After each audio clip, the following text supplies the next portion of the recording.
For the tripartite alliance to bounce back if it continues to function under authoritarianism. The SACP held a special central committee meeting in Johannesburg yesterday to discuss Zuma's recent cabinet reshuffle. In a statement, the SACP called the reshuffle a desperate move by a desperate man who increasingly bypassed his own cabinet and the broader alliance in an attempt to ram through his own private agendas.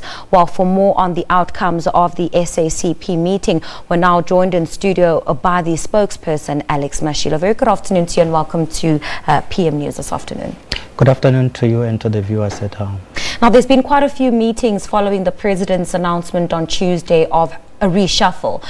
Would you please take us through some of the outcomes that came from the meeting that you held as the SACP? The first meeting was a meeting of our officials when the President informed our General Secretary about the decision. But by that time, the matter was already in the social media, which means that the President had his machinery advocate or publicize the matter in the media while he was yet to talk to our General Secretary. The second meeting was held yesterday. It was convened as an extended sitting of our political bureau, but it was upgraded to the status of a special central committee meeting. That meeting looked at the reasons why, in our view, President Zuma removed Comrade Blade from the cabinet and what that implies to the alliance going forward. Would you take us through those reasons that you'd come up with? And of course, you go back to saying the president removed. Is this speaking to the fact that the president had not consulted the senior leadership, that he decided he would remove? Look, the ANC came out publicly to say that the president did not consult the African National Congress. He did not consult the SACP. And of course, COSATU said in their statement that he did not consult them, and SANCO said one and the same thing. This means that if you do not consult the organizations that were behind your election as the president, the agenda you are representing by making such decisions is definitely not the agenda of those organizations. It can only be a private agenda. We all know that Dr. Blade Nzimande was leading the SACP program against state capture and corruption and was very critical about against wrongdoing in government. Surely we believe the president was not happy about that, which is why he removed him. It did not come as a surprise to us, but we always hold a strong view that when you are a chief representative of an organization, you have got to seek mandate in order to act for that organization. Remember that we are not talking about the Jacob Zuma government here. We are talking about the ANC-led government. When things go wrong in that government, the ANC takes the blame. And because the ANC is in alliance with the SACP, COSATU and SANCO, the whole of the alliance takes the blame. It will be very unfair for us to take any blame when an individual leader in government makes decisions exercising unilateralism and does not consult. So what does this mean for the SACP? The SACP arrived at the conclusion that if the manner in which our alliance is functioning is not restructured, there is no way the alliance is going to hold together in unity going forward. We fought for democracy in our country. We fought against colonialism and apartheid. And we have campaigned for the African National Congress since 1994 as a united force to win elections. It cannot be fair after winning the elections for the ANC alone without consulting its alliance partners, or for the president or any of its representatives alone without consulting the ANC and the alliance to make decisions as if they stood for elections in a presidential system where you are like Donald Trump. You can say what you like. Here, this is a multi-party democracy. These are political parties contesting elections. and this is recognized in our constitution. Leaders of political parties derive their mandate from those parties, just as the ANC expected all members of parliament to vote on any matter in parliament in accordance with the mandate decided by the ANC. So the president has to run the affairs of the government in accordance with the mandate of the ANC in alliance with the Communist Party, COSATU and SANCO, and leading a multiplicity of mass democratic movement formations. All right, now has there been or are there going to be plans in place for a dialogue to take place here between the ANC and the entire tripartite alliance to obviously talk about these issues and grievances that have come up this week? We don't want to reduce these issues to grievances and to positions. There are fundamental principles, like when we elect you to become our shop steward here at the workplace, you cannot go and meet management alone, make decisions alone with management without consulting the electorate that voted for you.